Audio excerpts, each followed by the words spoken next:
noches y nada, darles a todos una vez más la bienvenida, tanto a las personas que siguen a Sebas desde Sinceramente como a todos los oyentes y seguidores de Pink Tapes. Como ustedes vieron en la invitación, hoy nos aborda un tema que creo que cada vez tiene más relevancia dentro de las conversaciones de nuestra generación, inclusive generaciones mayores, y pues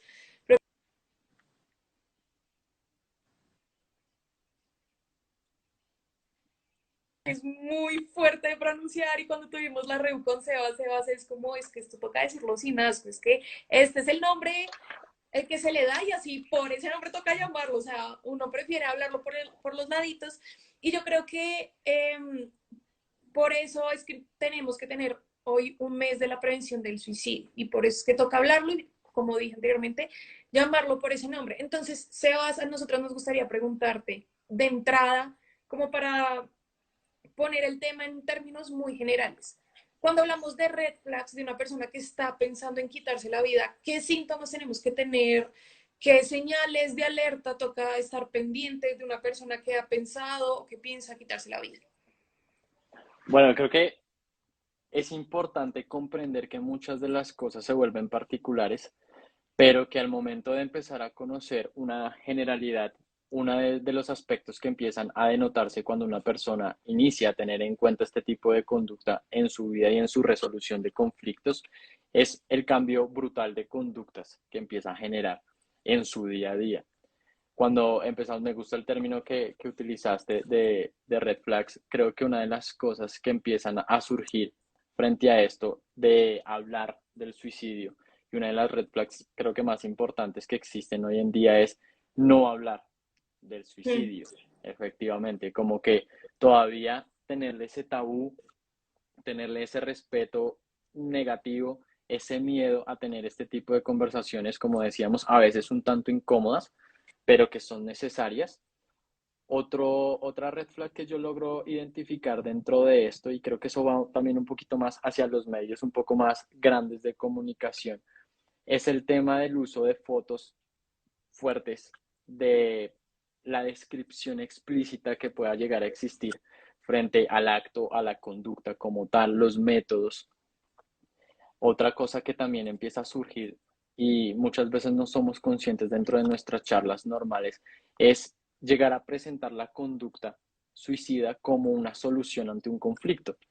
Y digamos que esto es supremamente importante y a la vez un poco grave cuando de pronto dentro de una conversación normal con nuestros amigos sale el tema o alguien está expresando alguna incomodidad, algún malestar frente a su vida normal y yo de pronto de chiste, sin conocimiento y demás, puedo llegar a presentar esta conducta como solución. No sé, la persona me está diciendo que le fue mal en un examen, que se encuentra mal emocionalmente por esto, y yo dentro del chistecito de los amigos, dentro del chistecito de la conversación, puedo llegar a decir, pues mátese entonces. Y que Este tipo de, dime. es muy normal como para esta generación que ese tema se convierta en un meme. Y pues eso está muy mal. Entonces uno desde muy está diciendo exactamente lo que tú dijiste. Me fue mal en no sé qué, ay, pues me mato, no sé. Y entonces eso lo que hace es quitarle la gravedad y la importancia al tema. Entonces me parece muy interesante que digas eso como lo primero que hay que hacer es sacarlo del tema de la burla. Es algo muy serio. Mucha gente pasa por situaciones difíciles y contempla esto como una salida. Entonces, stop, ya no basta de memes. Sí, y digamos que el problema es que muchas veces, lastimosamente, creo que pues en Colombia pasa demasiado y no sé si también se han dado cuenta con el tema de política, pero aquí hacemos meme de todo.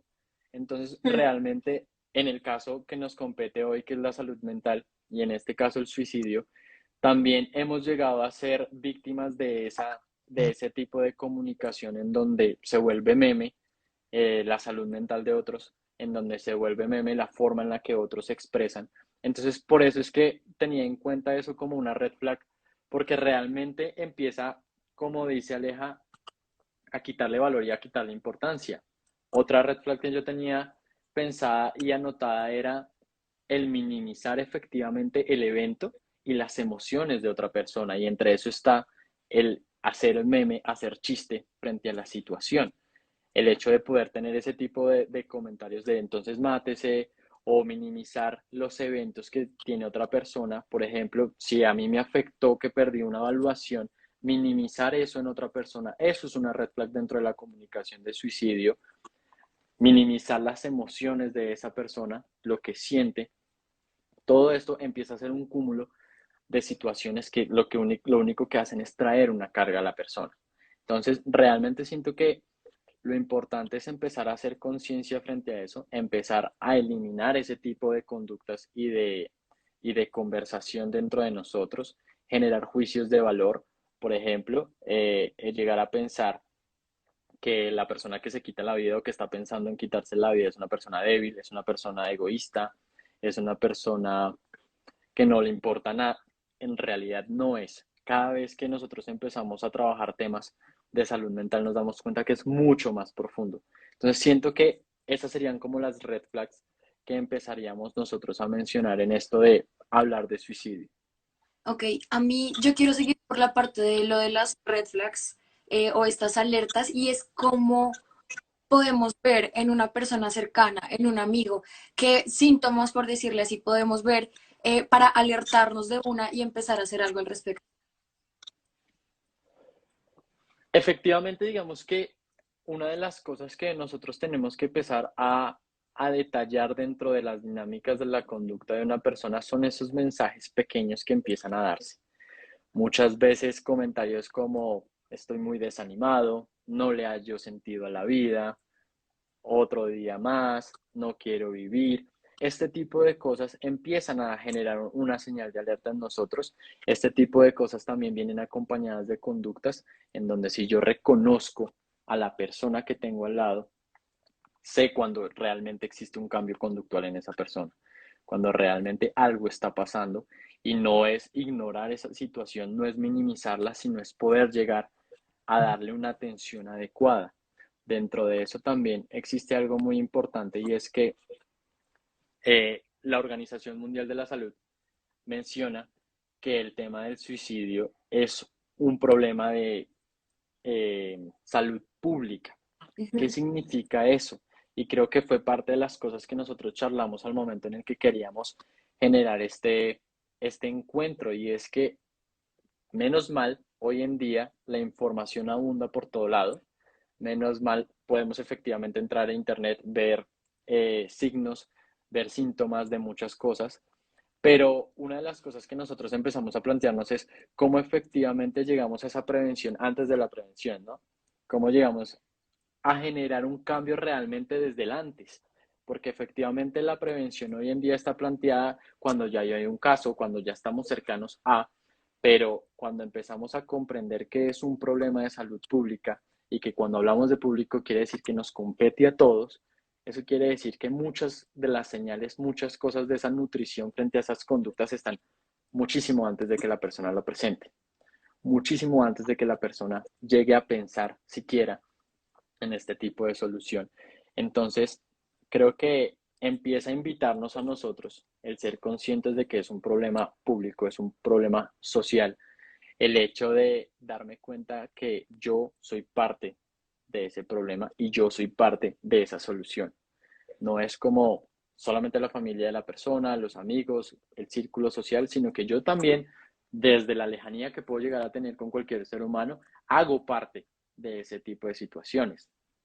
Entonces empiezas a comprender y a analizar y a sopesar tu conducta y a preguntarte si las acciones que tú haces en tu día a día generan efectos positivos o negativos en aquellos que te rodean.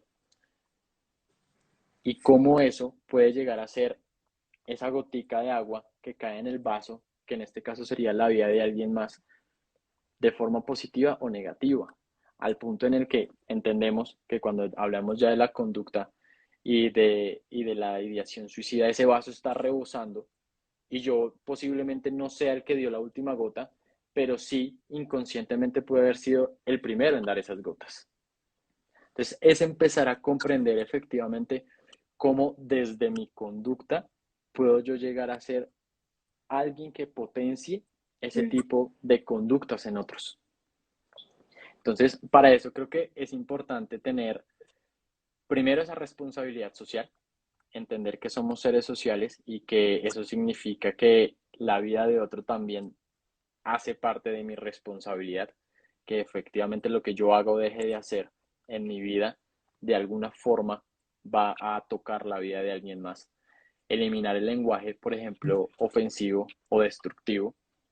Me ha pasado mucho en sesiones y en terapia en donde analizamos muchas veces cómo es el lenguaje que tiene, un ejemplo, el jefe hacia las personas que dirige. Cuando yo voy a hacer una retroalimentación, ¿qué tipo de retroalimentación estoy haciendo? ¿Qué tipo de lenguaje? ¿Qué intención hay en ese lenguaje al momento de hacer una retroalimentación? Cuando yo tengo, no sé, yo soy papá, soy mamá y tengo un hijo y lo voy a corregir por X o Y razón, ¿qué tipo de lenguaje estoy usando para esa corrección?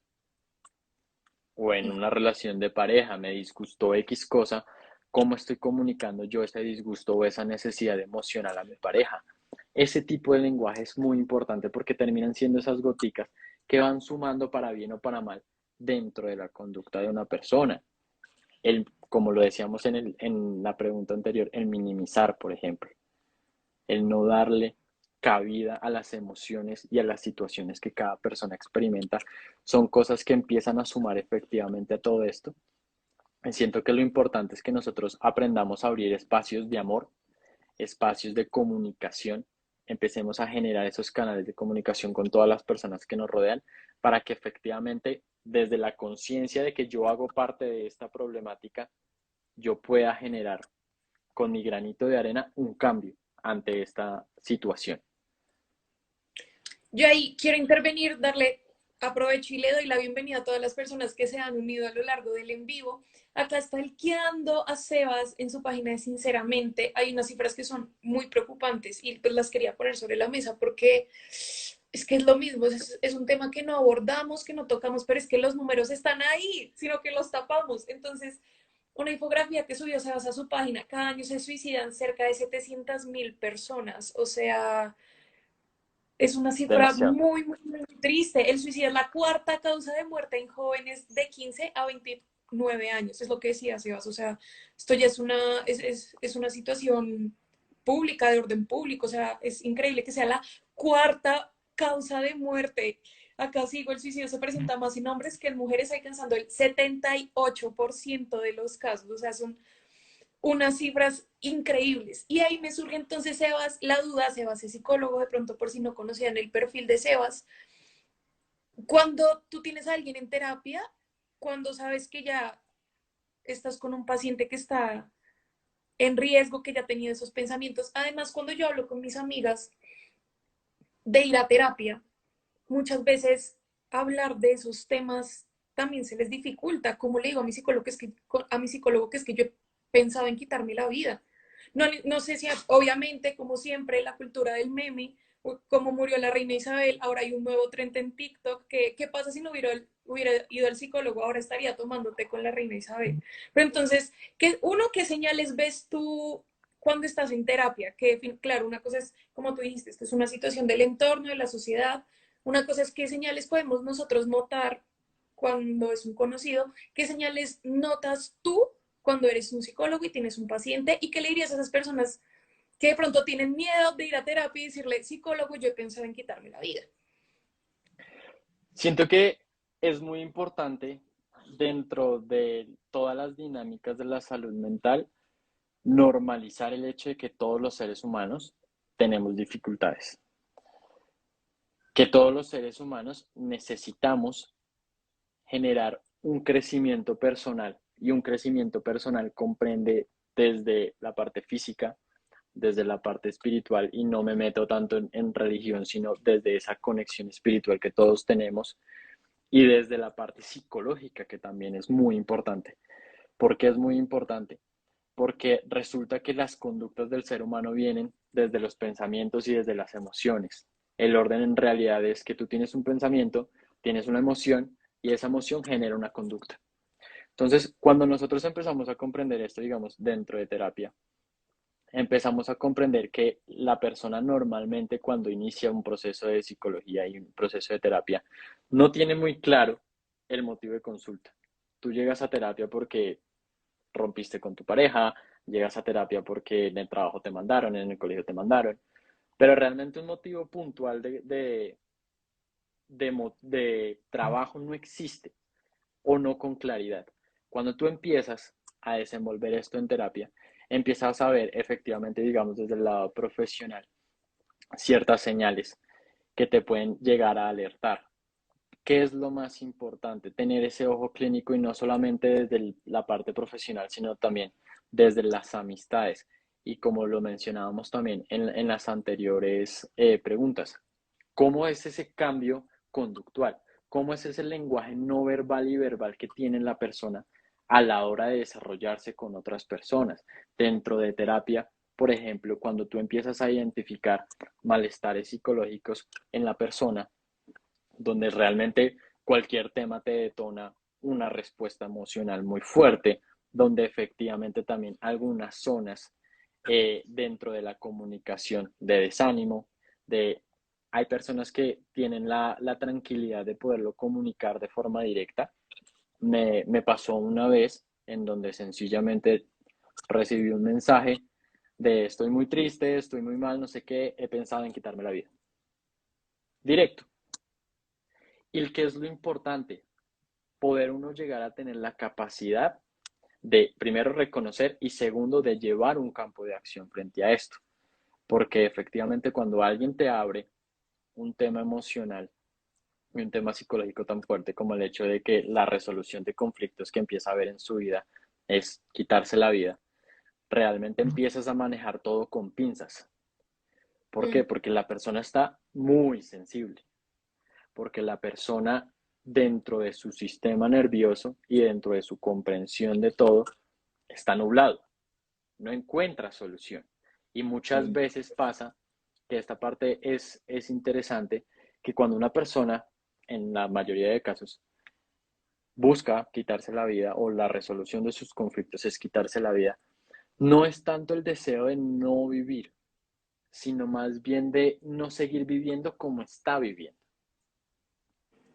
Entonces, cuando tú empiezas a comprender eso y cuando tú empiezas a abrir esos espacios de comunicación, te va a permitir a ti poder comprender la forma en la que esa persona está desarrollando, está interpretando su contexto. Y esto te va a dar a ti las herramientas de saber por dónde guiarte. Aplica obviamente también para los amigos. ¿Por qué? Porque una persona cuando está en este tipo de situaciones y cuando está en este tipo de conductas no encuentra otra solución. No es que yo tuve un problema en el trabajo y lo primero que se me ocurre es decir, me voy a quitar la vida. No, Mm. viene de atrás. Identificar eso y poder trabajar en eso, en comprender de qué forma es que está interpretando la persona este tipo de situaciones, es el secreto que te va a permitir a ti saber cómo direccionarte dentro de eso. Ujú, total. Y yo quiero aportar en que alrededor de este tema existen un montón de mitos y es un estigma muy grande y hay mitos como que el que lo va a hacer no lo dice, los que hablan de eso lo hacen por llamar la atención, como cosas así, que lo que hacen es que las personas que en serio están contemplando la decisión no lo cuenten o se sientan súper estigmatizados y puestos pues contra la pared. Y precisamente a nosotras, antes de hacer este live, nos pensamos, o sea, pensamos muchísimo en el mito de hablar de estas cosas, es un trigger para las personas que están pensando en quitarse la vida. Pero ya lo mencionábamos un poquito al principio, absolutamente no. Necesitamos incluso más espacios en los que se pueda hablar abiertamente de esto, que la gente se sienta tranquila, que si bien no es algo que pues diríamos normal, hay mucha gente que está pasando por cosas difíciles, que tiene cuadros de ansiedad, de estrés, infinidad de cosas y saber que uno no está solo es súper vital. Pero entonces tú también desde la parte psicológica, ¿cómo es eso de mitos y los triggers de esto? Pues mira que efectivamente resulta siendo un tabú completamente. Es completamente falso el hecho de que hablar de suicidio en general y hablar de suicidio con una persona que ha tenido conducta suicida puede llegar a incitar a esa conducta es completamente falso. En realidad, el hablar de suicidio es una prevención de la conducta. Y esto es porque efectivamente la persona necesita y está buscando cómo exteriorizar sus emociones, cómo poder llegar a exteriorizar y a expresar sus pensamientos. Entonces, claro, todo sale desde la base de manejarlo con responsabilidad. Y mucho más, como decíamos antes, es un tema que se maneja con pinzas, pero es un tema que se tiene que manejar. Es un tema que se tiene que hablar porque efectivamente, primero, todos tenemos problemas. Segundo, todos tenemos distintas formas de solucionar esos problemas y de alguna forma y por algún motivo en ciertas personas ha llegado la resolución de conflictos como quitarse la vida. Entonces, el poder hablar de esto abiertamente va a permitir que la persona se exteriorice, va a permitir que la persona efectivamente logre hacer consciente cada uno de sus pensamientos y cada una de sus emociones, va a hacer que se sienta comprometida, no, sino comprendida, ¿No? respaldada, exacto. Porque ¿qué pasa cuando una persona empieza a tener ideación suicida, planeación suicida y hasta intento? La persona se siente sola, la persona se siente efectivamente que no hay nadie para ella, que no hay solución, que es raro. Y empieza a generar todo este cúmulo de pensamientos en su cabeza que lo único que hacen es abrumarlo muchísimo más. Entonces, si yo lo que hago es cerrar esos canales de comunicación, lo único que voy a hacer es que esa persona refuerce esos pensamientos y que efectivamente siga siendo una salida para él, en este caso, atentar contra su propia vida. Ahora, existe otro caso importante para aclarar frente a este tipo de situaciones, y es que la gran mayoría de los casos que se generan con conducta suicida, tanto de las personas que ya lo realizan como de los intentos en general, es que existe depresión y existen infinidad de problemáticas y de diagnósticos mentales en donde nos podríamos quedar aquí toda la noche, en donde se ha comprobado efectivamente que esas personas, la gran mayoría, expresan todo esto a base de la depresión. ¿Y qué pasa con la depresión? La depresión tiene una forma particular de trabajar que se genera desde la afectación de nuestro sistema endocrino, que básicamente, como para hablarles en español, es el sistema que se encarga de las hormonas, de segregar hormonas en nuestro cuerpo, y pues sabemos que las hormonas pueden llegar a generar conductas y generan ciertas cosas en cada uno de nosotros. Una de las hormonas que empieza a verse afectada dentro de esto es la famosa serotonina, no sé si la han escuchado, pero la Ujú. serotonina básicamente lo que hace es regular la satisfacción en nosotros, nos ayuda a regular, por ejemplo, el sueño. Entonces, cuando una persona tiene bajos niveles de serotonina a causa de la depresión, es una persona que no se siente feliz, que no se siente bien, que tiene problemas para dormir. Y si nosotros empezamos a hilar todo esto y llegamos a una conducta en donde la persona no está durmiendo bien, es una persona que no se concentra, es una persona que no tiene comprensión. Si esa persona no está hablando lo que está pensando, lo que está sintiendo, imagínate, no está durmiendo, no está comprendiendo bien, no está haciendo un análisis adecuado, todos sus pensamientos son una realidad para él. Empieza a verse afectaciones en hormonas como la dopamina, la noradrenalina, que son hormonas que lo que nos ayudan es a poder repetir ciertas conductas porque nos generan un premio en la conducta, nos generan una satisfacción en la conducta. He tenido pacientes que, por ejemplo, dentro de toda esta atmósfera, dentro de todo este intento de solución de inconvenientes, encuentran hábitos o conductas que son negativas para ellos. Entonces, por ejemplo, si yo vengo súper estresado, súper cargado, mi sistema nervioso está a reventar, mi cabeza no da, no estoy pensando claro, empiezo con una práctica de autolesión, por ejemplo, cutting, cortarme, y resulta que de alguna forma siento una liberación dentro de esta acción. Mi cerebro va a liberar dopamina y noradrenalina ante esa conducta que me generó bienestar. Mm, ¿Es una conducta negativa? Sí, pero mi cerebro la está interpretando como mm, algo positivo. Me la está ok, reforzando. Sí. En una próxima oportunidad, cuando yo vuelva a tener una situación de esta, ¿cuál es mi solución biológica? cortarme porque encontré bienestar en eso a pesar de que sea una conducta negativa. Y de esta forma es que empieza a afectar la depresión desde la parte biológica hasta la comprensión de una persona. Entonces empezamos a reforzar hábitos negativos como si fueran positivos.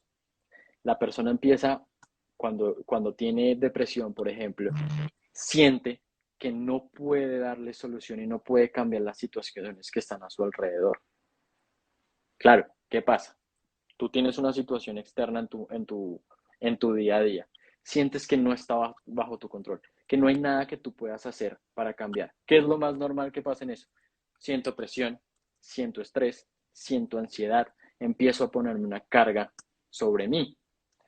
Esto va a generar una segregación o una liberación de otra hormona, que es la hormona del cortisol, que es la famosa hormona del estrés. Ahora, ¿es normal liberar el cortisol? Completamente normal y sano. Cuando estamos en depresión, lo que pasa es que se segrega a un nivel muy alto. Entonces, tu cuerpo, efectivamente, como decíamos, dejamos de segregar ciertas hormonas y empezamos a segregar esta que es el cortisol. Que el cortisol me va a generar más estrés. La persona se va a sentir bloqueada, me va a generar preocupación. Y esto empieza a afectar otro tipo de órganos, otro tipo de sistemas dentro de nuestro funcionamiento biológico. Por ejemplo, no sé si de pronto alguna vez habían escuchado sobre el hipocampo. Entonces, el hipocampo está en el cerebro, es como un caballito, y entre tantas funciones que tiene el hipocampo está la función de la concentración y de la reflexión. No está funcionando bien y está bloqueado por la cantidad de serotonina no, sino de cortisol que hay en el sistema. Eso quiere decir que una persona que empieza a generar depresión, que tiene afectaciones en el hipocampo, es una persona que no genera concentración, que no genera reflexión. Si ella no está comunicando sus pensamientos, en este caso suicidas, no está siendo reflexiva frente a sus pensamientos, porque no puede, porque su cuerpo no se lo permite. Por eso hablar no va a ser un detonante para que lo haga. Hablar va a ser todo lo contrario, porque al hacerlo audible, al hacerlo consciente, la persona rompe esas barreras y empieza a entender lo que está pensando.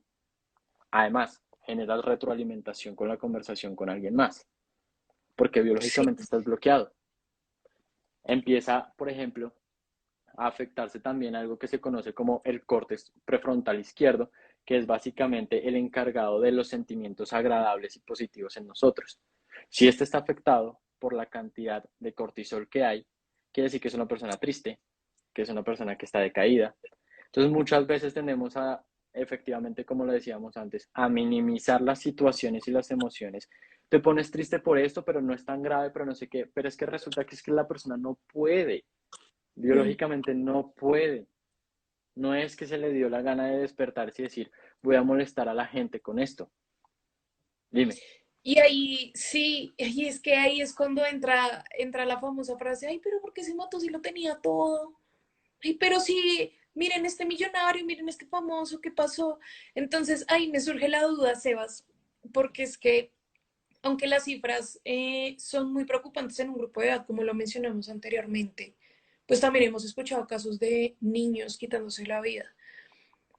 Yo vengo de un colegio donde, y yo esto lo he hablado y lo hemos dicho todo el tiempo, yo lo digo todo el tiempo, estos temas de salud mental no se abordaban en el colegio. Uno como institución, ¿cómo puede hacer? Es que me lo imagino que es una sesión cartelera, diapositivas, como una institución también puede traer estos temas a la mesa, porque pues es que va a ser algo que evidentemente va a afectar a las generaciones anteriores y pues nosotros como instituciones tampoco podemos hacer, ay no, pues es que estaba muy triste, ay no, pero es que esos hábitos que tenía, no, es que esa familia que le tocó, como también desde las instituciones podemos ayudar a traer estos temas a la mesa. Siento que una de las cosas más importantes es primero que nosotros como sociedad le demos la importancia a la salud mental. Yo no puedo recaer de esa responsabilidad ante una institución, ya llamémoslo universidad, colegio, lo que sea, porque realmente como lo decíamos desde el inicio, la responsabilidad social es mía y del otro. Y desde ahí empezamos a construir eso. Ahora, dentro de las instituciones sí es muy importante, primero el acompañamiento psicológico, o sea, que una institución tenga realmente un psicólogo. Si es una institución grande, pues que tenga más psicólogos porque realmente uno no puede con todo. Y segundo, que se generen espacios de psicoeducación, de inteligencia emocional. Mm. ¿Cómo es posible que yo salga del colegio y sepa cuánto es 2 por 4, pero no sepa cómo se siente, un ejemplo, la ansiedad? Que no sepa cómo se siente la felicidad, el enojo. Ahora, que no sepa cómo manobrear esas emociones. Que yo aprendí a identificar qué es la ira, pero no sé qué hacer con ella. Mm. Entonces voy y la descargo con otro. Ese tipo de cosas son las cosas que nos hacen a nosotros humanos. Y mientras que como sociedad no le demos la importancia a eso y nos hagamos responsables de eso, es muy complicado coger y decirle al colegio, a la universidad, al gobierno, hagan ustedes algo, porque la responsabilidad nace desde casa. Ujú. La responsabilidad nace desde que yo efectivamente conocí a alguien que de pronto tiene depresión o que tuvo un intento de conducta suicida y yo me informo sobre eso, o yo llamo, o yo estoy pendiente. Ahí nace realmente el cambio, porque efectivamente, lastimosamente, venimos acostumbrados a que nos solucionen los problemas los otros y yo me espero aquí sentado a ver qué pasa. O Entonces, parte, dime. también a echarle la culpa a, pues a eso, ¿no? Nos encanta. Echarle la culpa a los colegios, al gobierno, bueno, que obviamente sí necesitamos mejores políticas públicas, Ajá. temas, pero sí, o sea, todo nace como desde, es que me encantó la frase con la que como que resumiste el live un poco, y es desde lo individual, cómo podemos aportar a lo colectivo. Bueno, eso por esa parte. Por otra parte, me quedó sonando muchísimo lo de los malos hábitos. Tú mencionabas, entonces una persona se siente bien y encuentra placer lastimándose a sí misma, pero no solamente pueden ser esos casos que ya uno los asocia directamente con algo grave, pueden ser vicios, pueden empezar por cosas pequeñas. Y eso me hace pensar que esas son otras alertas que nosotros como amigos y como red de apoyo de las personas que nos rodean podemos tener en cuenta. Entonces, mi amiga está, no sé, ejemplo, bebiendo mucho. ¿Qué está pasando? Hay que ponerle cuidado. Mi amiga se pierde, no me contesta, está muy triste, empezó con malos hábitos, no duerme, bueno, en fin, todo lo que nos comentabas. Eso me parece importante como para resaltarlo, que también tenemos que como que tenerlo muy en cuenta. Y quiero pasar ahora, nos dejaron un par de preguntas aquí en los comentarios. Jan Rosas nos dice, hablando de los amigos, ¿cómo hacer con alguna persona? ¿Cómo hacer cuando alguna persona te carga emocionalmente, pero tampoco quiere recibir ayuda?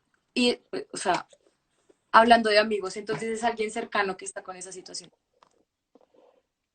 Es algo complejo, porque una de las cosas que hace que los procesos, por ejemplo, si lo vemos desde la terapia individual, tenga un éxito es el compromiso que tiene la persona con su propio proceso. Eso es algo básico.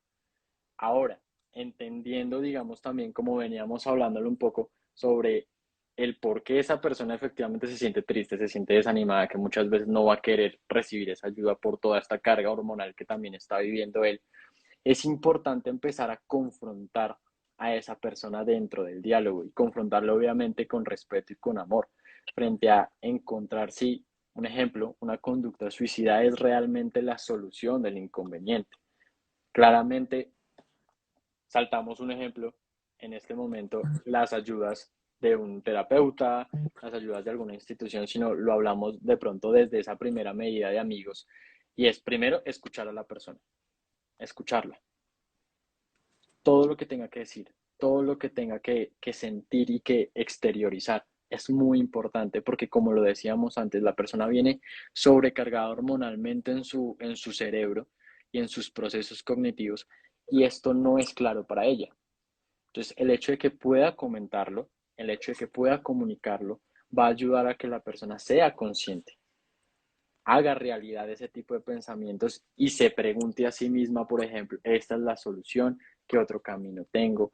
Encontrar un círculo de apoyo es fundamental, que la persona efectivamente se sienta comprendida, se sienta acompañada. Porque lo que pasa es que la conducta, o sea, el pensamiento, la planeación como tal de acabar con mi vida no surge de la noche a la mañana. Mm. El arrebato de hacerlo puede que sí. Yo puede que venga pensando hace mucho tiempo esto, no lo he hecho, pero puede que de un momento a otro me Mm. dispare. Justamente, digamos, para esta charla vi algún video en el que mostraron ciertos cortos de personas con sus familias en donde decía, este fue el último video antes de que se suicidara. Y tú veías los videos y eran personas, un papá riendo normal con su hijo, molestando, los amigos, todos felices, y decía, así no se ve, esta no es la cara real de la depresión, esta no es la cara real de una conducta suicida. Y eso es lo que pasa, que muchas veces caemos en el error de porque vemos a la otra persona normal, feliz, casual de la vida, no pasa ningún riesgo. Entonces, siempre poder abrir esos canales de comunicación con las personas y más si en este caso el amigo ya pudo exteriorizar un poco o si por conductas tú te diste cuenta de eso, abrir los canales de comunicación va a ser lo más importante. Y cuando empiece esta persona a abrirse y que tú veas de pronto, obviamente por conocimientos y eso, que te sobrepasa, intentar de generar ese proceso de conciencia de que es necesario encontrar una ayuda externa. Yo te acompaño, esto es normal. Que la persona se sienta acompañada dentro de su proceso, que no se sienta un bicho raro, porque no lo es.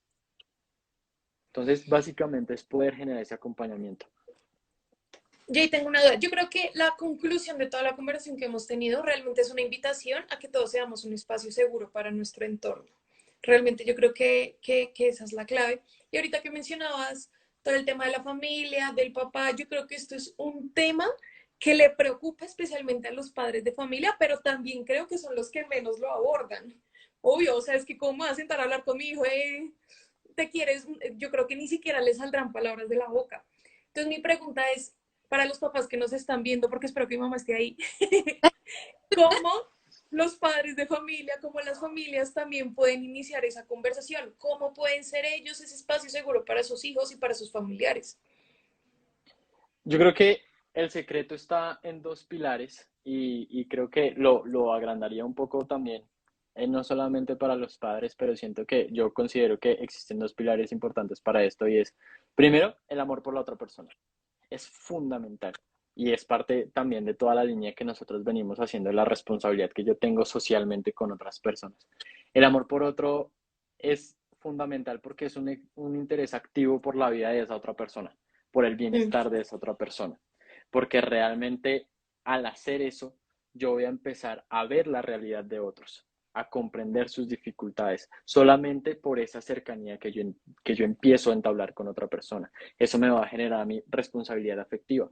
Como decíamos, el hecho de yo saber si mis acciones van a generar algo positivo o van a generar algo negativo en esa persona. Si yo estoy sumando una gotica a ese vaso de agua negativo o a ese vaso de agua positivo, para llevar la analogía, me va a generar empatía, porque voy a empezar a realmente comprender a la otra persona, ponerme en los zapatos del otro y entender por qué es que pasa lo que pasa, porque es que comprende el mundo como lo comprende. Y empezar también a generar palabras y acciones que dan un efecto al otro. Empezar a ser consciente de cómo yo estoy comunicándome, como lo mencionábamos antes. Y dentro de las dinámicas de los papás, claramente el amor sobra y el amor está. Pero también está el hecho de que empecemos a comprender que es un ser humano con dificultades como en algún momento yo de padre lo tuve, que el contexto es completamente diferente, que las demandas son diferentes. Mi época no es más fácil que la tuya ni viceversa. Son igual de complejas, pero es poder empezar a entablar esos canales de comunicación. Muchas veces los papás, dentro de ese amor que tienen por los hijos, tienden a hacer menos que más. Y a veces el sencillamente poder entablar una rutina en donde, no sé, a mi hijo le encanta jugar fútbol, pues un fin de semana yo voy y lo acompaño, voy y lo veo o voy y juego. Y empiezo a generar esa cercanía sin imponer nada y que poco a poco se empiece a aperturar los temas. Así como hace un tiempo atrás, posiblemente la sexualidad era un tabú entre conversaciones con los papás, que poco a poco, permitiendo que sea, en este caso, el hijo, quien abra ese canal. Yo construyo la carretera, pero quien debe acercarse a eso es la otra persona. Yo le genero todo el bienestar para que él pueda acercarse a mí a hablar, pero no puedo presionarlo de casualidad, ¿alguna vez has pensado con...? No, Sí. permítete que dentro de la relación tú puedas establecer esos canales de comunicación para que en la libertad de esa persona pueda venir a expresarte. Y obviamente venimos con las otras cosas que trabajamos, eliminar la minimización de sus sentimientos y de los eventos. ¿Qué pasa? Muchas veces los papás pueden llegar a tener comentarios como, pues en mi época no se sufría por eso, en mi época lo único que estás haciendo es hundir más ese pensamiento, reforzarlo más, que esta persona se sienta, jue madre, soy un bicho raro. Entonces es poder eliminar eso y siempre comunicarnos desde el amor en el sentido de comprender y estar interesado realmente por el bienestar del otro. Ujú. Sí, gracias, Sebas, qué importante eso. Tenemos aquí otra pregunta. En el live, Tiago nos dice, ¿cómo abordar el tema nuevamente con alguien que en su momento te lo comentó, pero no lo ha vuelto a mencionar? Creo que dentro de esas dinámicas es muy importante el otro pilar que se me fue explicando y es la atención activa por el otro. Cuando yo tengo una atención activa por la vida del otro ser humano, esto me permite estar al tanto de sus cambios, a los cambios que pueda tener esa persona. Efectivamente, el hecho de que una persona lo haya mencionado y hayan pasado años y no se volvió a mencionar, no quiere decir que eso no está aquí o aquí. Entonces, es importante siempre estar con esa preocupación activa frente al otro. Hey, ¿cómo estás? ¿Qué ha pasado? Por ejemplo, normalmente este tipo de cosas, cuando una persona ya tuvo un pensamiento y eso y de pronto de alguna forma se destabilizó, se durmió, esto vuelve normalmente a retomar ante situaciones de frustración, de fracaso. Entonces, si yo sé que la persona, un ejemplo, tuvo una entrevista y no quedó en el trabajo, hey, ¿cómo estás? Escucharlo, poder comprender sus emociones, sus pensamientos, darle palabras de construcción frente a eso. Porque si la persona ya abrió ese canal, primero tiene confianza contigo y segundo, eso no elimina la probabilidad de que se pueda volver a repetir o que vuelva a sentir eso. Entonces es importante siempre estar pendiente de esa persona, manteniendo ese canal de comunicación muy nutrido para poder saber en qué estado está esa persona. ¿Cómo abrirlo? En la constante preocupación, en las conversaciones profundas, en el estar preguntando activamente por el estado emocional de la otra persona, en validar sus emociones. Así es como empiezas a construirlo y volver a dar la oportunidad para poder saber cómo está. Nos queda una última pregunta aquí en el live y es, ¿los pensamientos suicidas pueden desaparecer por sí solos? Sí, sí desaparecen por sí solos en el sentido de que no se le presta una atención o no hay detonantes dentro del contexto, pero sí es muy importante que en compañía de profesionales se pueda generar una reestructuración, porque como decíamos antes, muchas veces el pensamiento y la conducta suicida puede ser una forma errada que la persona ha aprendido o entendió de solución de conflictos, por ejemplo. Y por más de que esto ya no se vuelva a presentar o no de forma tan seguida, aún está esa forma de interpretarlo y de solucionarlo. Entonces es muy importante que en compañía de un proceso terapéutico, en compañía de un profesional, tú puedas entablar este tipo de cosas para reestructurar ese tipo de solución de conflictos, ese tipo de interpretación de emociones, ese tipo de interpretación de pensamientos, para darle un nuevo sentido, porque efectivamente, pues como mencionábamos antes, tú empiezas a aprender de esa forma y la única forma que conoces para solucionar tus problemas o para salir de las situaciones es esa. Entonces, la terapia lo que te va a permitir a ti es coger eso, darle un significado, derrumbarlo y estructurarlo de una forma que sea funcional para ti, para que efectivamente puedas batallar directamente con esos pensamientos que se pueden dormir, pero que cualquier detonante puede hacer que se despierte con más fuerza, ¿por qué no? Bueno, Sebas, ya para ir cerrando, porque ya vamos a completar acá una hora hablando sobre este tema que tanto debería importarnos a todos. Para hacer como un recap de todo, ¿cómo desde nuestro día a día podemos prevenir el suicidio y podemos siquiera que las personas lleguen a considerar esa idea eventualmente? Primero, ser consciente de tu conducta, ser consciente de lo que puede producir tu conducta en la vida de otro ser humano. Somos seres sociales, nos guste o no nos guste, y eso quiere decir que lo que yo haga con mi vida de alguna forma va a repercutir en la vida de otro. Entonces, en el día a día yo tengo que pensar, siempre plantearme cómo mi conducta está generando un efecto positivo o negativo a la vida de otro ser humano. Porque, como les decía con esa analogía de la gotica de agua, puede que mi gota de agua sea la última que rebasa o puede que sea la primera. Entonces es importante que yo siempre sea muy consciente de cómo mi conducta puede generar ese efecto positivo o negativo para la otra persona. La segunda, atención activa por el otro. Efectivamente, atención activa por el otro. De que realmente estés de forma genuina interesado por la vida de ese otro ser humano.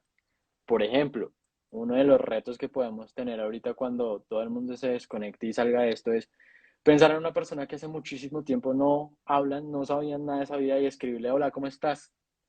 ¿Qué es de tu vida? Muchas veces nosotros nos sumergimos en todos nuestros inconvenientes, en todas nuestras situaciones y dejamos de lado eso. Nos centramos en yo, pero el otro también hace parte de toda esta dinámica. Entonces siento que esa sería la segunda.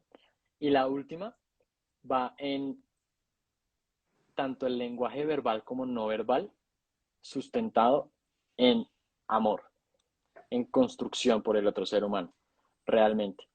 Que todo lo que yo haga en la sociedad y lo que haga por otros sea sustentado buscando el bienestar de esa persona.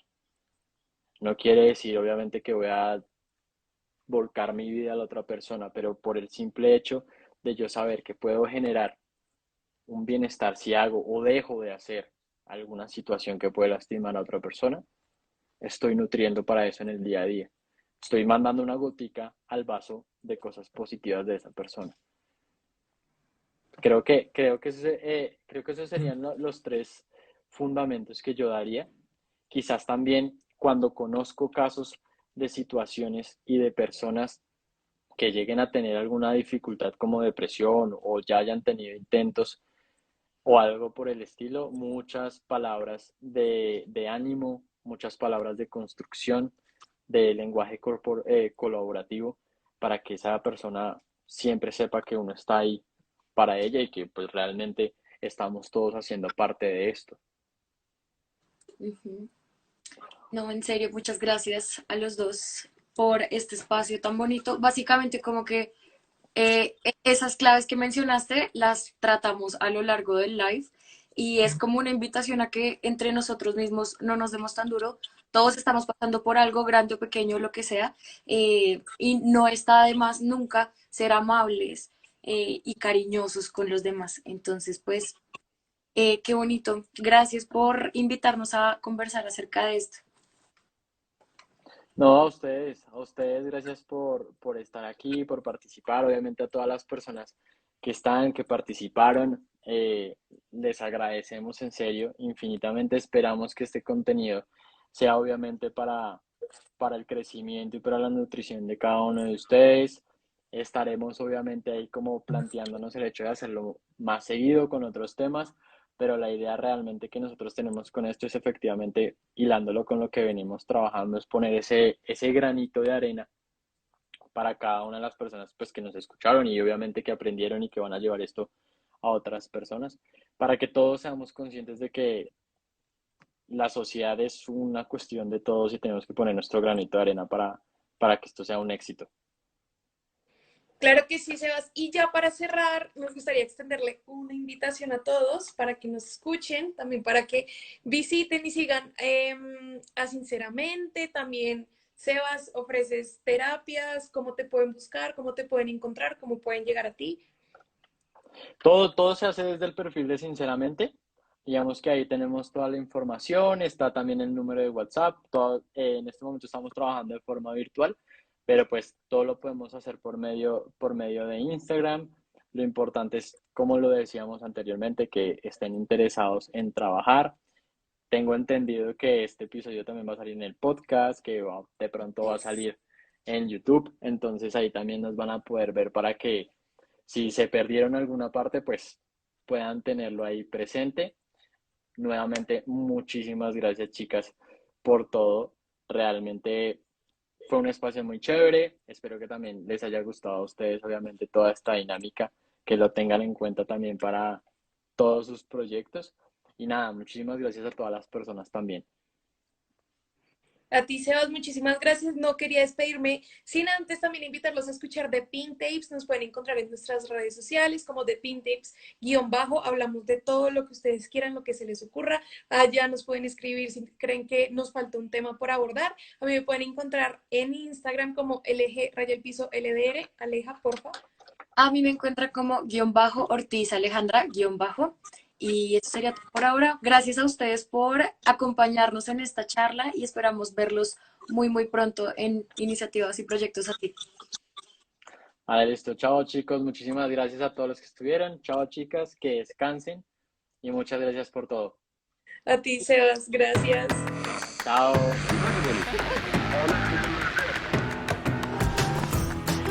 The Pink Tapes es un podcast dirigido por Camila Moreno y Alejandra Ortiz, producido por Medianoche Media. Nos encuentras en Instagram como @medianochemedia.